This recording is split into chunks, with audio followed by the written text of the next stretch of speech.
If it looks like a duck, quacks like a duck, and walks like a duck, then it probably is a duck. Hi, I'm Ash. I've recently overcome my decade-long struggle with OCD and other anxiety-related disorders. I know how difficult it is and hope I can help.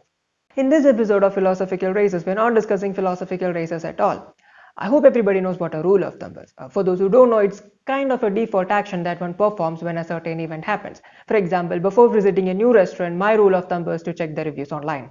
This rule of thumb thing, everybody does that. It's natural, it's intuitive, also it has a name. Actually, you can learn a few such principles that could help you immensely in your personal life. It helps you get a perspective, and who wouldn't want that, right? Today, let's learn what the duck test is. I know it's a funny name, but it's also a handy tool. Oftentimes, it happens that you know something is wrong, but you don't want to say anything out loud because you don't have enough evidence. You know it's wrong, but you don't know how to prove it, so you keep quiet. I'll give you an example. You think you're in a bad circle of friends. You just don't know it yet. You think that's the case.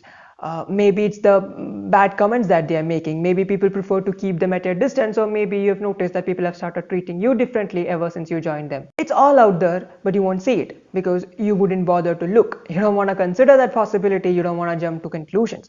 Totally understandable. It happens. Now think what's going to happen in the near future.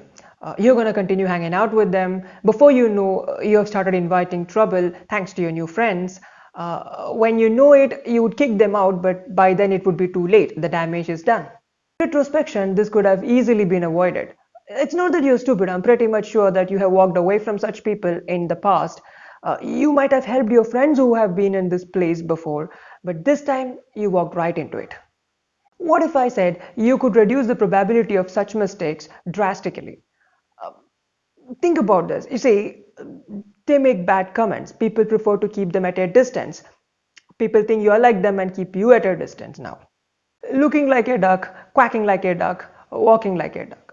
It probably is a duck. These people are probably troublemakers. You don't know it for sure, but it's not worth the risk. There you go, the statement of duck test. It's a form of abductive reasoning, but you don't need to know that to apply it. I'm not saying that you have to be like a robot. Just keep it at the back of your head and it could help you.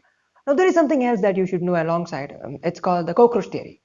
Every time you see a cockroach in your apartment, you just don't ignore it. You kill the cockroach, you look for more because you know that it's highly unlikely for it to be the only cockroach in your apartment. It is highly probable that there are many more cockroaches, you just happen to have seen only one.